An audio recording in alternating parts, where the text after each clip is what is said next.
Welcome back, guys. I'm Stacy. I found out that our girls tend to be more insecure when they try to be themselves in clothes that they want to wear.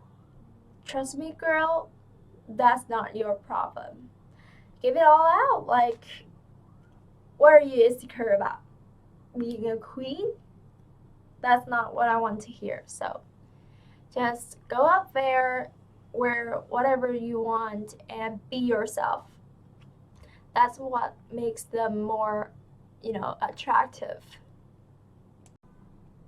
Unveiled students returned to school for the first time after a mass shooting that killed 20, 21st. I want to just shelter her as a mom, just keep her home. But of course I don't want her to live in fear, said the mother of one student in Texas community. Students and teachers returned to school Tuesday in the heartbroken community of Uvalde, Texas, for the first time since 19 children and 2 educators were killed during a mass shooting at an elementary school in May. As children return to the classroom, the town the town continues to mourn those who were killed and demand accountability in deadly shooting at Robb Elementary School, during which law enforcement officers waited more than an hour before entering a fourth-grade classroom where the gunman carried out the attack. The first day brought anguish for parents whose children died in the massacre. Massacre. Stephen Gracia, whose 9-year-old daughter Elena was killed, said he was an emotional wreck Tuesday morning and felt a surge of anger. I couldn't find the tears, but then I thought back to my Ellie and know she wouldn't want me to feel that way, he wrote in a post on social media. Thinking of all the first day of school with my Ellie, no one expects to have to bury their child after leaving them at school, he said in another post. Jennifer Lugo, Ellie's mother, said in a post the night before the first day of school that her stomach was in a big knot, and she was sure the family would be leaving the house with tears and not smiles. I'm missing one of my babies, she said, adding that Ellie loved school and was always excited to get up and get ready for with her sister. Kimberly and Felix Rubio, whose daughter Lexi was killed, said ahead of the first day of school that they were frightened for their for their 5 other children. I don't know that the school district has done everything that I would like to see as far as security measures, but I also know it's important for the kids to have some sort of routine, so trying to balance what's best for them, Kimberly said. Lexi has been on her mind, she said, and meeting her youngest son's teacher was incredibly difficult. It's incredibly difficult to go on campus knowing that Lexi is not going to be meeting a teacher this year, Kimberly said. Students across the state were marooned to school Tuesday in support of the UVA community. Robb Elementary has not reopened since the shooting, and its surviving student has been scattered to different schools in the area. The school district also added virtual options this year for parents who didn't feel comfortable sending their children back into classroom. Parents arriving at some local school Tuesday morning were greeted with taller fences, increased security and cameras, a large law enforcement presence, more counselors, and even emotional support dogs. Outside Dalton Elementary School in Uvalde, Esther said that one of her children had attended Robb Elementary at the time of the shooting and had received counseling because she was traumatized. But Natalie, whose children are 7 and 8 years old, says she felt safer with the added security measure. I'm on the positive side, so I hope that what happened last year won't happen again, she said. For right now, I think they are in good hands. Her kindergarten teacher, Belinda Remise, says she wasn't nervous about the start of the school year in the shadow of the tragedy. She's happy that school is starting again, but also just a bit sad for the kids, she said. Her nephew attended Robb Elementary last school year. We asked him and he just stayed quiet. So I know he's a bit nervous, but we are happy that school is starting back up, and when we start, I think it will get all better, she said. We have to just continue to move forward. Late last month, Uvalde School Police Chief Pete Arredondo was fired by the Texas City's school board, which voted unanimously to oust him.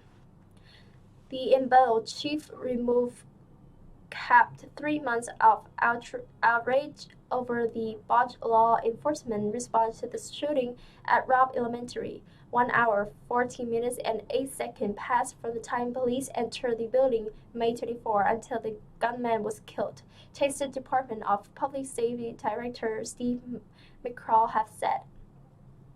A scathing report released in July by Texas House Committee investigating the mass shooting found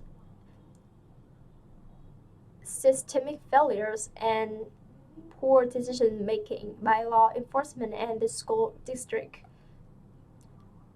And her husband Julio have made helping their 10-year-old daughters return to school a priority. The girl, Madison, was at Robb Elementary the day of the shooting. The family has enrolled Madison in a private school, which they say made safety upgrades after the shooting. I want to just shelter her as a mom and just keep her home, but of course, I don't want her to live in fear, she said. Here's what you need to know about Liz Truss, Britain's new leader. Sometime compared to the UK's first female leader, Margaret Thatcher, Truss has also been accused of being a political killman. London as a girl and a young woman, Liz Truss protests against then Prime Minister Margaret Thatcher and called for the abolition of the monarchy. Decades later, having risen through the ranks of Thatcher's Conservative Party, Truss, 47, on Tuesday was appointed to the United Kingdom Prime Minister by Queen Elizabeth II.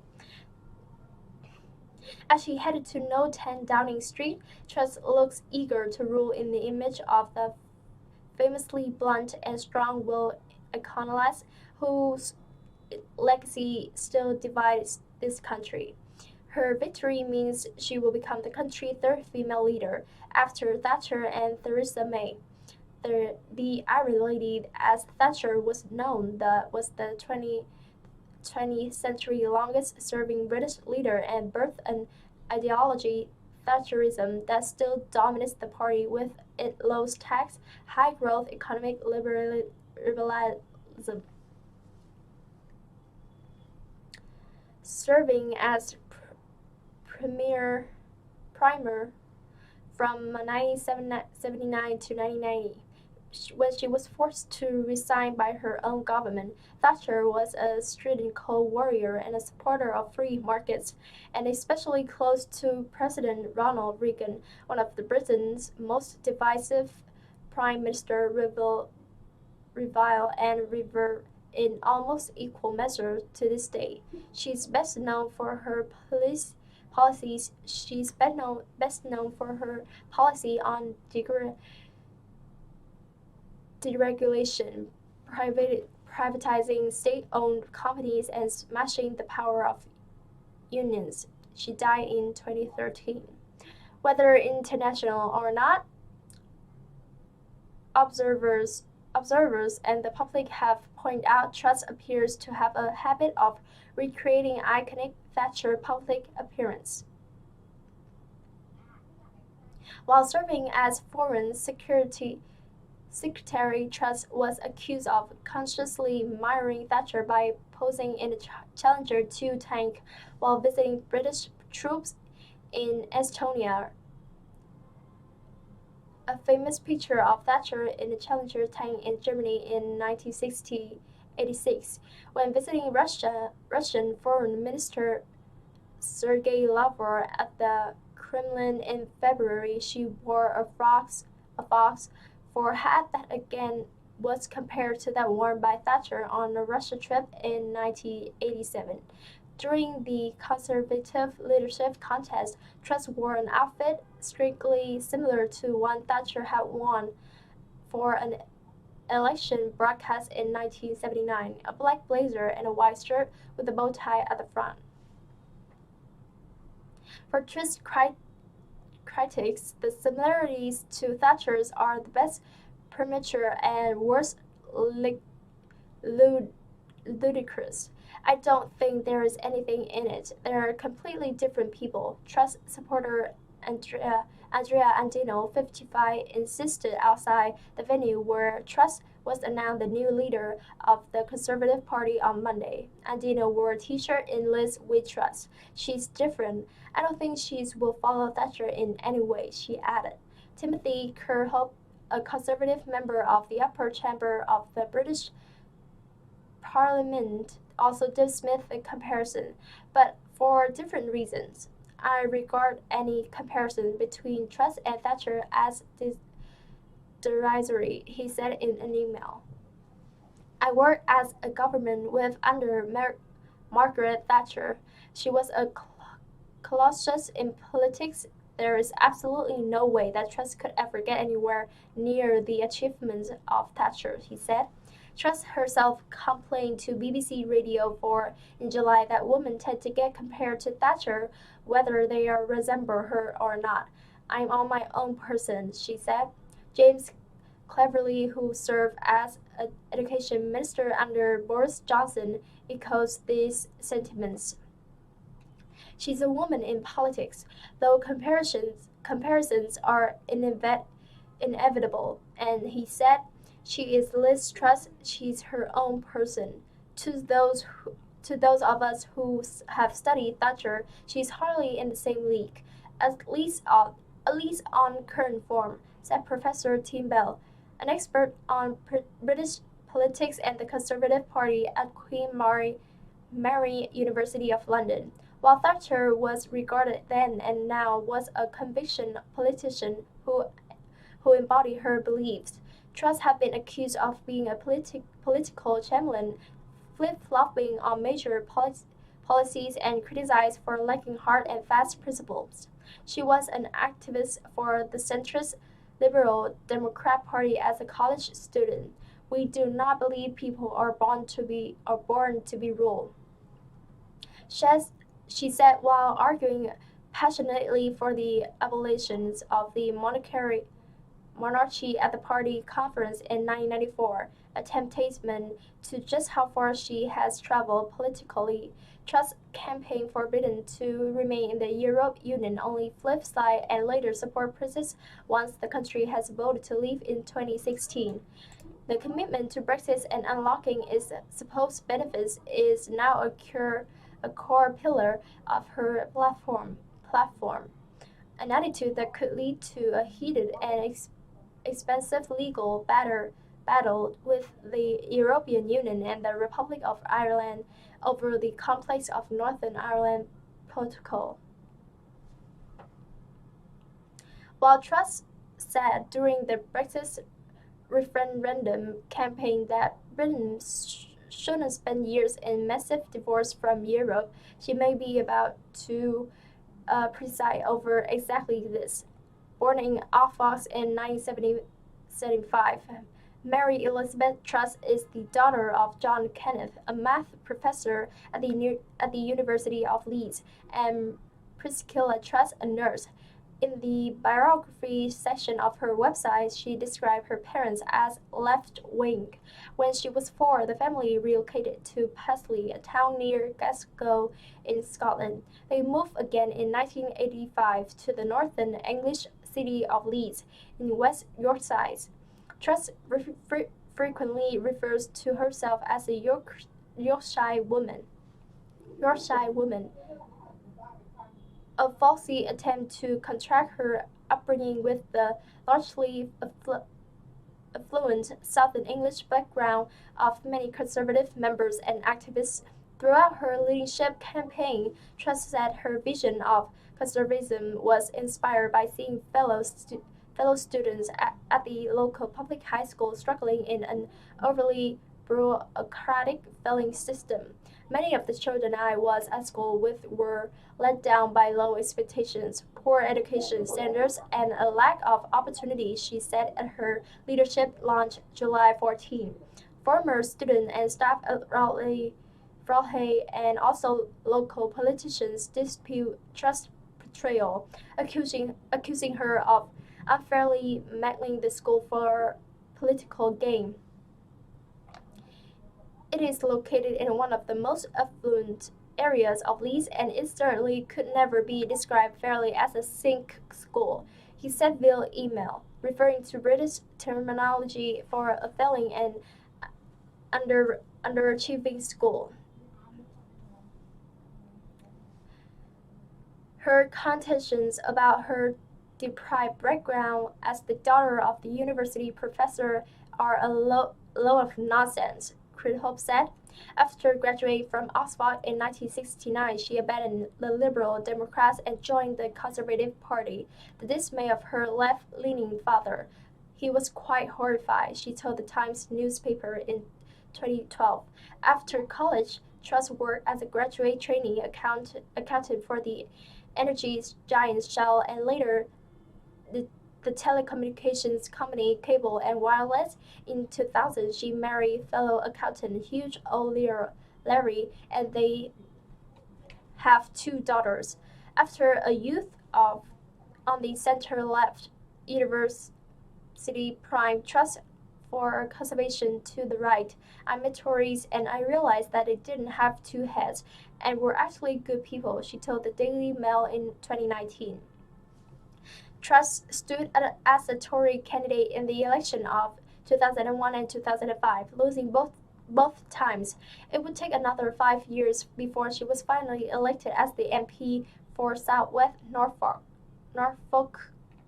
Truss has served in various cabinet positions since 2012 under the governments of David Cameron, Theresa May, and Johnson. It was under Johnson that she was promoted to foreign minister, one of the most powerful positions in government. Truss was leading the transitions to a post-Brexit trading rim and forging new diplomatic ties.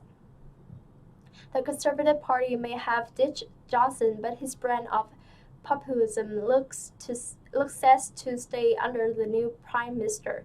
She stayed loyal to Johnson. She told the membership that they want to hear on the economy and taxations rather than any hard truths. She is a fierce Brexiteer and an anti-woke warrior, Bell said. Truss may be compared to Thatcher, but her critics believe she has much more in common with her predecessor. I regret that a Liz Truss premiership would be a continuation of the Boris Johnson style, Kipper said. A Truss government would be even more divisive and include individuals who are notable only for their extreme or eccentric view, he said. Steve Bannon expected to face state indictment in New York. The Manhattan DA office had opened an investigation into Bannon in connection with his role in a charity that was supposed to use private funds to build the U.S.-Mexico border wall. Almost 2 years after he received a pardon from President Donald Trump in a federal fraud case, Steve Bannon is expected to face state indictment in New York. In a segment first shared with NBC News on Tuesday night, Bannon said New York has now decided to pursue phony charges against me 60 days before the midterm election. This is nothing more than a Persian political weaponization of the criminal justice system, added Bannon, who once was the chief White House strategist in the Trump administration. The statement came after the Washington Post, citing people familiar with the situation, reported that Bannon planned to surrender Thursday. NBC News has asked the Manhattan District Attorney Office for comment. The district attorney office last year opened an investigation into Brennan in connection with his role in a charity that was supposed to use private funds to build the U.S.-Mexico border wall, NBC News reported in February 2021. The previous year, Brennan was indicted with 3 other people on charges of taking money donated to help build a wall along the southern border. Federal prosecutors alleged that Brennan's We Build the Wall campaign, which raised more than $25 million, defrauded hundreds of thousands of donors who contributed to an effort to build a wall along the U.S.-Mexico border, one of Trump's key campaign promises. Trump pardoned Bannon in January 2021, but presidential pardons apply only to federal charges, meaning New York is not prohibited from pursuing similar charges. I am proud to be a leading voice on protecting our borders, and building a wall to keep our country safe from drugs and violent criminals, Biden said in Tuesday night's statement. They are coming after all of us, not only President Trump and myself. I am never going to stop fighting. In fact, I have not yet begun to fight. They will have to kill me first. Separately, Biden was convicted of contempt of Congress after he refused to answer questions from the House January 6 committee. A jury found him guilty on 2 counts of contempt of Congress in July. A woman jumped from a moving car after being kidnapped by a man who asked for water, authorities say. Jeremy Alaska, 31, is accused of holding the woman at knife point in Washington state. Authorities in Washington state identified a suspect Tuesday who they say carjacked a woman and held her at knife point until she escaped by jumping from a moving car. The woman had given water to Jeremy Alaska, 31, after he approached her vehicle asking for some in an incident that began in Vancouver, Washington. Early Saturday, the Clark County Sheriff's Office said in a news release. Alaska is expected to be charged with kidnapping, robbery, and attempt eluding after he fled from officers, the sheriff's office said. The woman, who has not been identified, told authorities after she gave Alaska water, she allowed him into her car. Alaska produced a knife and used the threat of violence to take control of the car, the release alleged, adding that he drove roughly 15 miles to the city of Camas. Alaska slowed down on a dirt road, authorities said, and the woman jumped from the car and started banging on the doors of the nearby homes. A resident, James Wood, told NBC affiliate KGW of Portland, Oregon, that he and his family awoke around 4:30 a.m. to the sound of a woman pounding on the back door of his home and moving the doorknob. She was desperate to get in, which I can't understand, Wood told the station. She told me that someone tried to kill her and someone stole her car. Was told the station that he called 911 after deputies searched the area and found the car. The driver fled, according to the release. 11 minutes later, and about 8 miles away, authorities from the sheriff's office and the Vancouver Police Department were able to pin the car.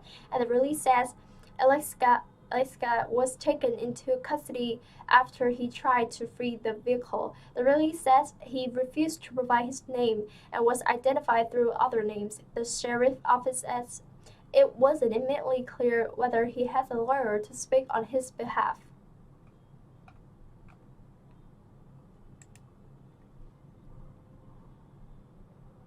Police say that they have found. Turning now to breaking news in the investigation of that missing Memphis jogger and mother of 2. Police confirmed today the body of 34-year-old Eliza Fletcher has. Police say that they have found the remains of missing jogger Eliza Fletcher. Memphis authorities have confirmed a body found during the search for Eliza Fletcher was identified as the 34-year-old woman who was abducted during a run Friday morning. NBC News just Chris reports on the news details police have released and the latest charges against the suspect charged with kidnapping Fletcher.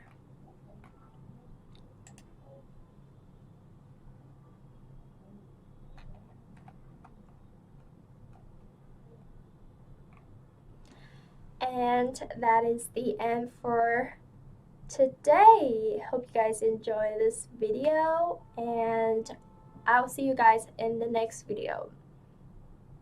See ya! Oh, and by the way, all the tips I gave you last time, I hope it worked, because it worked for me, and I think that it worked for most people with average memory. I myself have average memory, and I couldn't learn anything besides English, because I hate everything. I hate every subject besides English. The only thing that I find English is interesting because it was another language, and I hate math. I hate math. I especially hate math, and I don't want to, calculate anything, and I not good at calculating things. So that's why I hate math. And about English is that when I was small, when I was about 9 years old, I watched Disney Channel a lot, and that is when I know I like English, because Disney Channel is all about English. If you don't understand English, so yeah, I watch it, and although I don't understand a word it was saying about what is the movie about and what it's called, I just remember the melody. Phineas the Verb, right? I just remember that the song in the intro song, right from the start. I remember the melody, the way they pronounce, but I don't know for sure how they pronounce it. So I just remember the melody and I sing along. So that is when I remember all the stuff and all the words that I accidentally remember by remembering the melody. So when I said that music can help you a lot, I mean it. So if you guys try it, and if you have any, positive resolve, comment below, and follow for more if you like my tips and you find it effective. So yeah, thank you and goodbye. Oh, one more thing. I also like English, and I only good at speaking, and I'm not good at grammar. Yeah, I also not good at grammar. I only good at speaking because I can, mumbling to the sound, and like for example, they sing like what's going on, so I will like ma ma ma ma. I remember the sound. I don't remember what they're saying, and I don't know what they're saying, but I remember the sound. So when I grow up, it means when I was in secondary school or something like that, I learned it and I know, oh, so that's what it is, that what it was about, and yeah, that's how I learned it. And I only good at speaking because I remember the basic words, the basic step that they say. For example, hello, how are you? How are you today? You're good? Are you good? How are you today? I'm good. Thank you for asking. Like just basic stuff, and I get better and better through movies.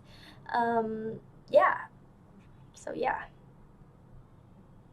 that's all I got. I don't know if I could help you with that, but I think for myself, I'm getting better, and you have to learn. You cannot learn English without learning it, you know, without actually learning it. So you have to put time and effort into learning stuff. And eventually it will come out great. It will get you a positive result and a very good result that you want. So don't give up and don't lose trust in yourself, especially when you find it hard. Just took a break. Just take a break and get some air, go outside, have fun with your friends for a day if you're feeling stressed about studying stuff, and after that you get it together and yeah, just study, dude. That's it. Warm and kind. She described the defendant 99 call as chilling, adding she may have been a good nurse, but that doesn't make her a good person. Sasha was QC mitigating said the married couple had a complex relationship. She said she loved him despite the complexities of that relationship and she still loves him. Mr. Watts said it was a relationship that involved regular domestic violence. Sherry, who wore a gray prison-issue tracksuit, looked straight ahead as the judge sentenced her to life in jail.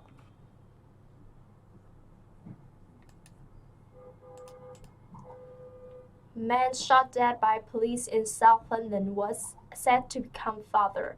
Chris Keba, who was in his 20s, died in hospital in the early hours of Tuesday morning after being shot about 10 p.m. on Monday night in Streatham Hill. A man who was shot dead by police after chased in South London was said to become a father, his fiancée Mothers has said. Chris Keba, who was in his 20s, died in the hospital in the early hours of Tuesday morning after being shot at about 10 p.m. on Monday night in Streatham Hill. The police watchdog, which is investigating the incident, said a single round had been fired by armed officers. Metropolitan Police officers said they used a tactic where they deliberately crashed into a car in an attempt to bring the chase to an end in Crystal Gardens, a residential road.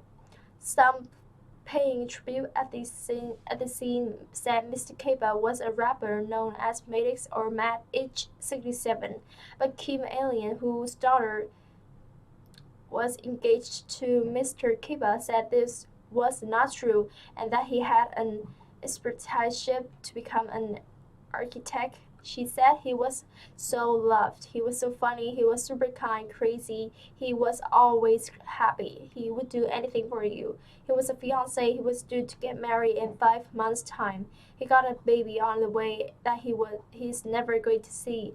It's horrible, it's so shocking and so sad. Questioned why police shot Mr. Keba and added her daughter is in a tremendous amount of pain. She added she cannot process her feelings because it's a time of pain. It's a time of pain that you cannot explain. The baby is due in November. If that was a white boy, he would got a chance to get out of the car. Jefferson Balsella, who said he was Mr. Keba's cousin, said the driver was a musician who went by the stage name Itch. He added he was a good person, a happy guy. He didn't deserve that. No one deserved that. No one deserves that. Nobody deserves to be shot by the police, whether they are a good person or a bad person. Police said Mr. Keba received first aid from officers at the scenes before being taken to hospital, but he died at 12:16 a.m. A 39-year-old man who lives on nearby Newport Road and asked not to be named said the driver drove up Newport Road and turned up Crystal Garden. A police car came down Crystal Gardens and crashed into him. Another police car came in behind him and they had him locked in at the bottom of Crystal Gardens. The car was immobile when he was shot. Another witness told the Evening Standard that the man who was shot, driving an Audi, tried to ram his way past the police cars. Cordons are in place on Crystal Garden and Newport Road with a forensic tent put up and officer gathering evidence at the scene. The Independent Office for Police Conduct (IOPC) said it had collected footage from police vehicles, a police helicopter, and officer body-worn video as part of its investigation into the incident. IOPC London Regional Director Salim Asim said, when the police use fatal force, it is important that there is a robust, independent investigation to establish all of the circumstances surrounding what happened. It is natural that the community wants answer quickly, but I would ask that people refrain from speculation that may be unhelpful to all of those affected. I want to reassure everyone concerned by this incident that our investigators are working hard to establish the entire sequence of events which result in this man's death.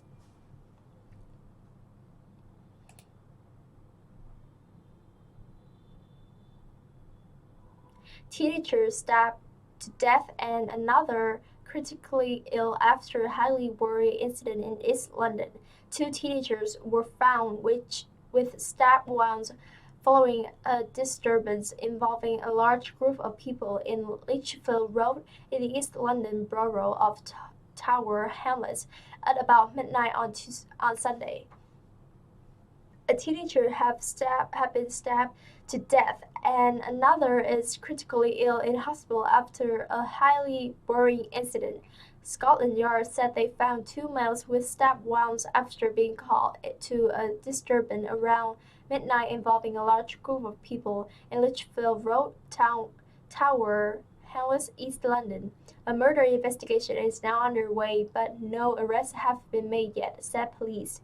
The teenager who died, believed to be aged 17, was pronounced dead at 1:54 a.m. on Sunday. The second man taken to the hospital is thought to be 18. Detective Chief Inspector Mark Rogers of the Met Specialist Crime Command said, "This is a highly worrying incident that has left 1 young man dead and another fighting for his life in hospital. I'm aware of reports saying that about 100 people armed with weapons were involved. The information does not appear to be wholly accurate. We know a significant number of people were caught up in this incident, but not necessarily directed, involved, or armed with weapons." The force said it has yet to arrest anyone in connection with the stabbing. Anyone who has information that can help, including pictures or footage of the incident, is asked to call the Metropolitan Police Major Incident Room on 020-8345-3715, quoting reference Operation Wildcat. Alternative, call Crime Stoppers anonymously on 0800-555 and 111. The incident man shot dead in West London. The incident comes hours after a boy believed to be 12 was stabbed in the East London borough of Newham. Meanwhile, police have arrested a 29-year-old man on suspicion of murder following the death of a man in West Kensington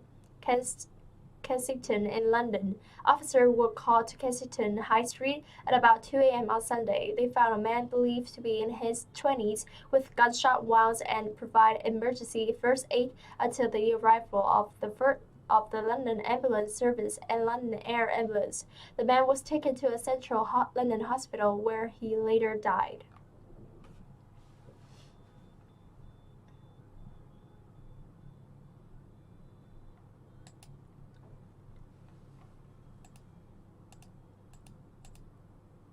Man uses his car to stop out-of-control vehicle with ill driver on busy motorway.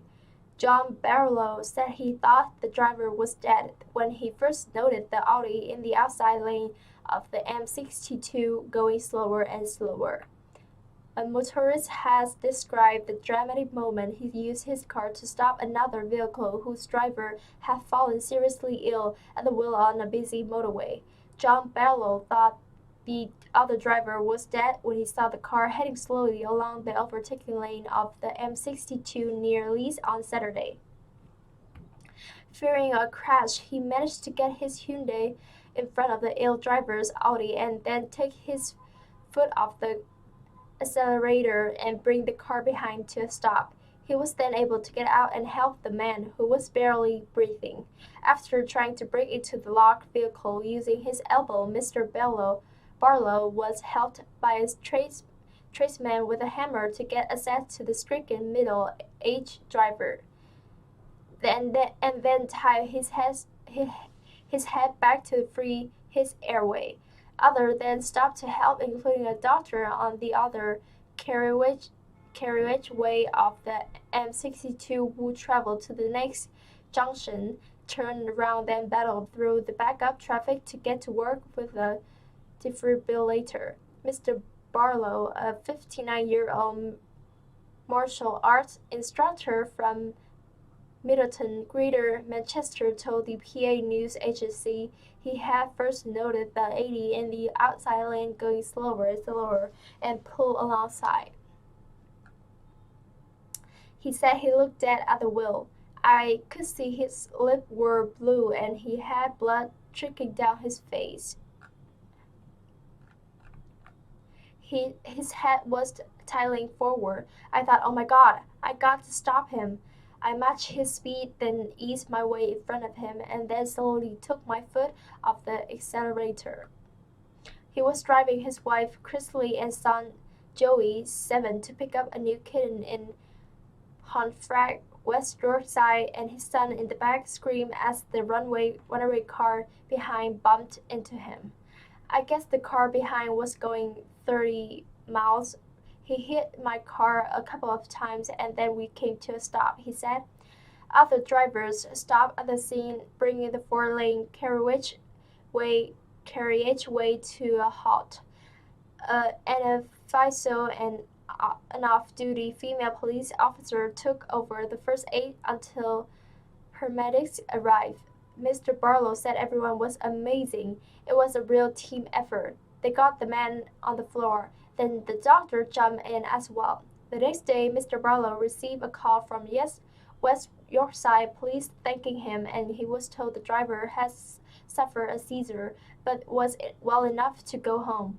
And he asked for people to think about taking a first aid course and having something in their car that could be used to break a window in an emergency.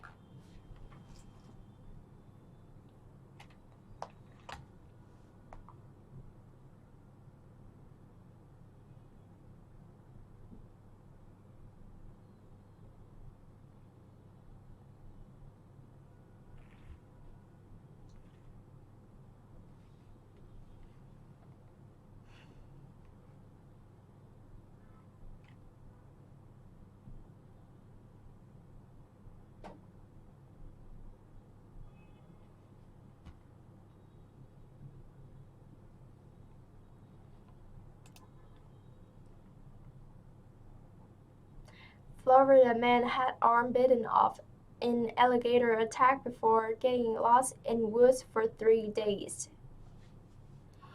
She dragged me under 3. A Florida man who had his arm ripped off by an alligator as he swam across a lake has offered some advice, saying leave them gators alone.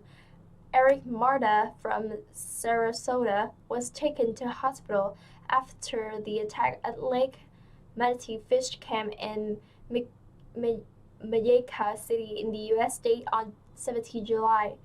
Now out of hospital and adjusting to life without his arm, he has spoken about the scary incident which saw him maimed by the alligator and wander around lost for 3 days. He said he came across the lake and decided to swim across instead of walk around it.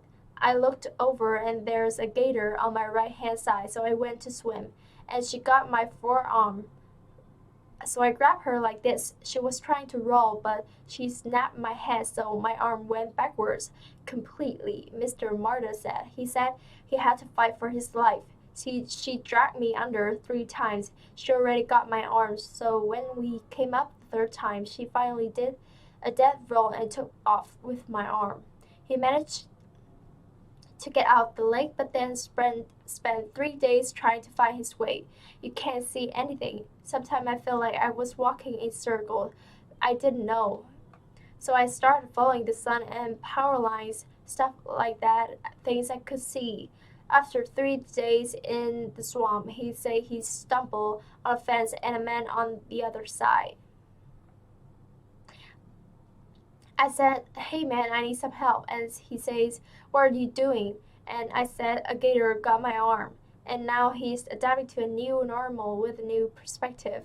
And he has some alligator-based advice. Do not feed the gators, alright? And you guys know who you are, throwing rocks at them and stuff.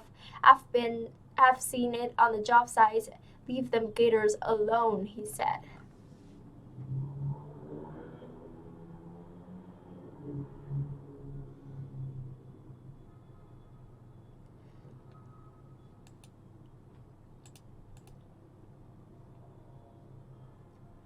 Man, 23, admits killing Canadian teenager he met on dating app.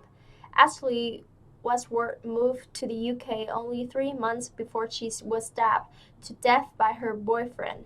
A 23-year-old man from Essex has admitted to murdering his teenage Canadian girlfriend. Jack Sippel killed 19-year-old Ashley Westworth from Vernon in British Columbia at a house in Chelmsford in February after meeting her on a dating app. Officers were called to an address in Tennyson Road shortly after 4 p.m. on 1 February after reports of a disturbance. Paramedics tried to save Miss Westmore, but she was pronounced dead at the scene. An inquest hearing was told that she died of stab wounds to the chest. In a brief hearing at Chelmsford Crown Court, several barristers said a psychiatrist had indicated that the defendant was fit to plead. Christopher Paxton, QC for Sippel, said that the issue of fitness is now resolved and requests that the defendant be asked to enter a plea. The court clerk read the single charge of murder and Sippel standing in the secure dock in a long white sleeve top with tattoos on his face and hand. Replied, "I'm guilty." Judge Christopher Morgan told Sippel, "By your plea of guilty to murder, there's only one sentence that can be passed, and that's a life sentence." He remanded the defendant in custody until the date if found for sentencing. Mr. Westworth moved to Chelmsford in November 2021. She wrote on Facebook. Earlier this year, she posted photos online of her amazing trip to London, where she had been sightseeing.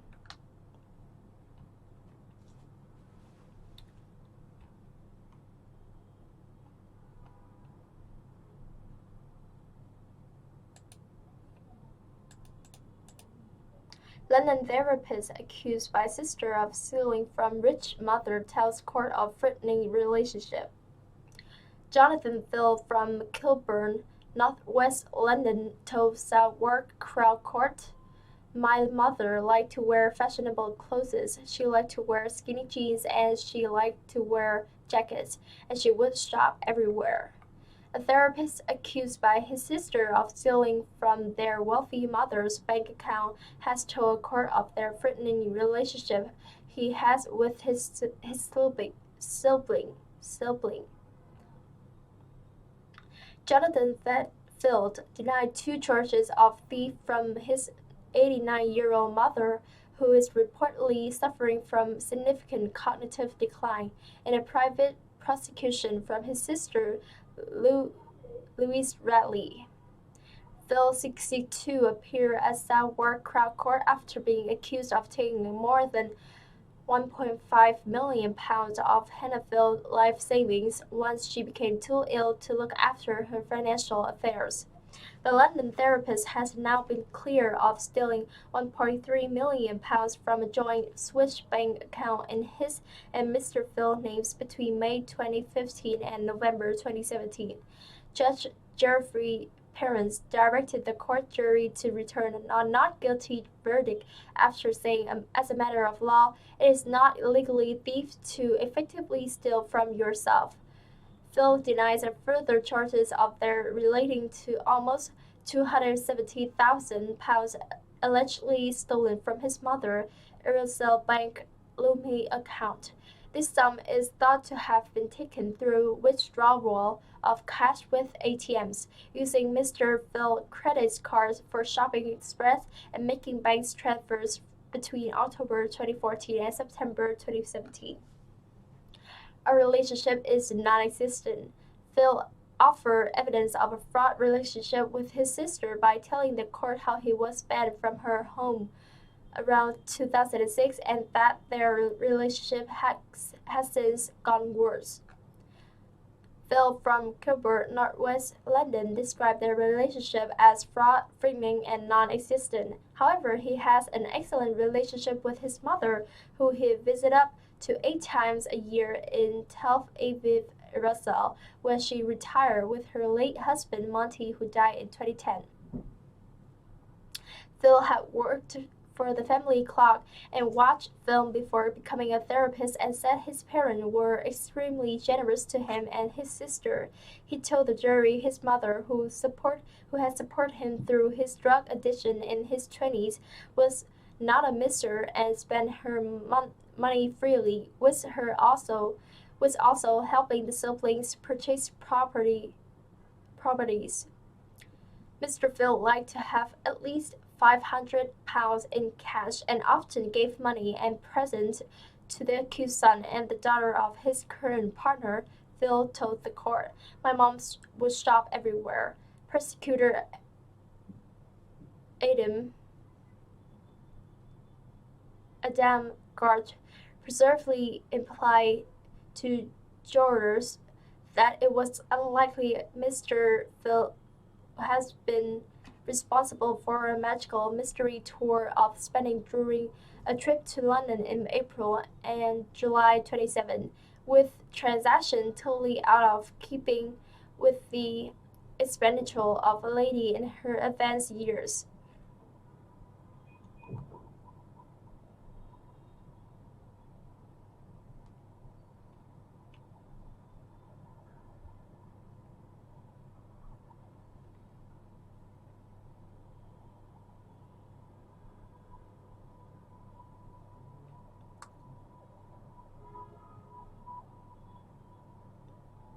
But her son denied all thief allegations, saying, "My mother liked to wear fashionable clothes, she liked to wear skinny jeans, and she liked to wear jackets, and she would shop everywhere. She would buy presents for other people, flowers, chocolates, jewelry for herself very rarely." He added she would buy perfumes and skin creams of a specific make and brand she liked. The trial continues.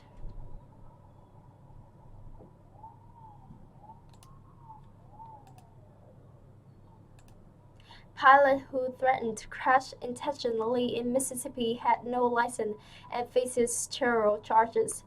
Corey Wayne Patterson is arrested after a plane comes down near Ripley, Mississippi nearly 5 hours after an emergency call was made to police, with the pilot threatening to crash into a Walmart store in Tupelo.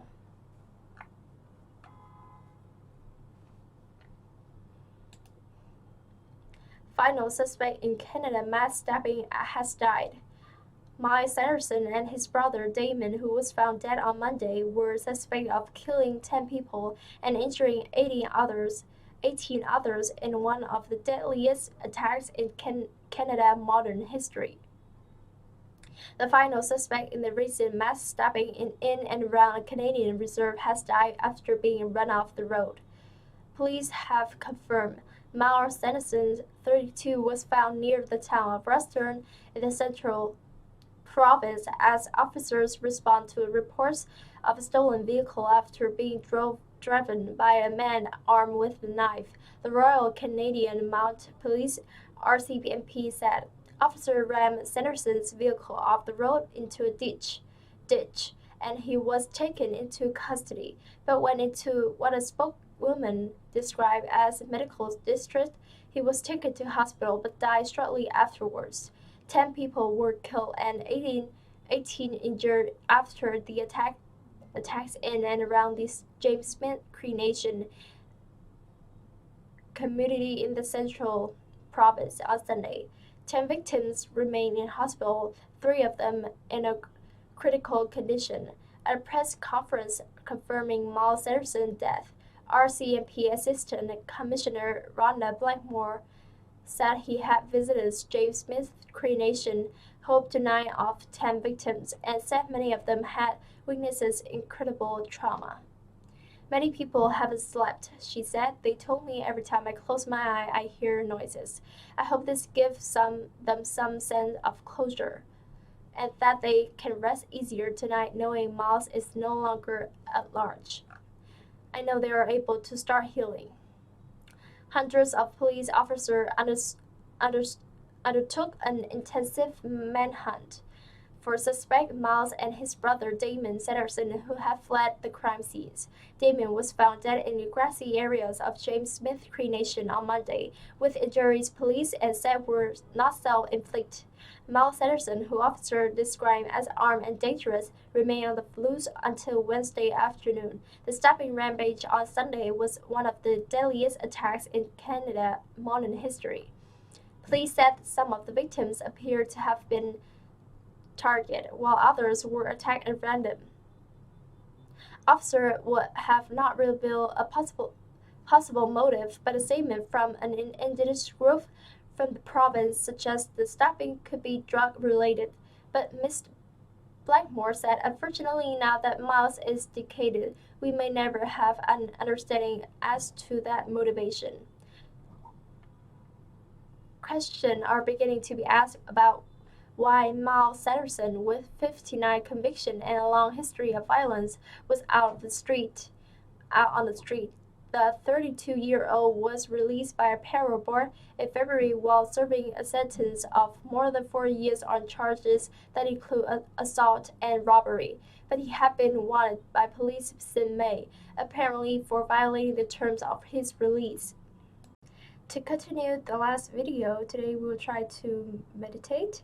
I'm sure it would get better if you get used to it, so let's hear it out.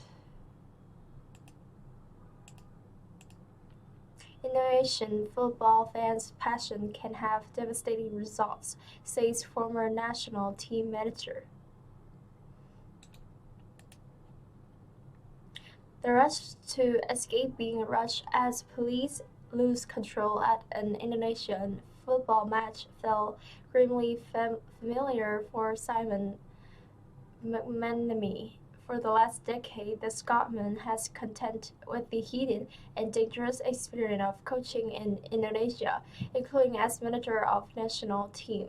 Speaking to Sky News from the Southeast Asian nation, he said the supporters here are the best thing and the worst thing about football in this country, without a shadow of a doubt. They make stadiums electric when they are great. They're incredible.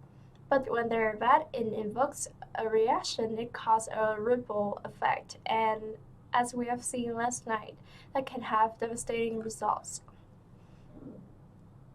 At least 125 people were killed in the violence that flared on Saturday night at a stadium after Arema FC lost to Persebaya for the first time at home in 23 years.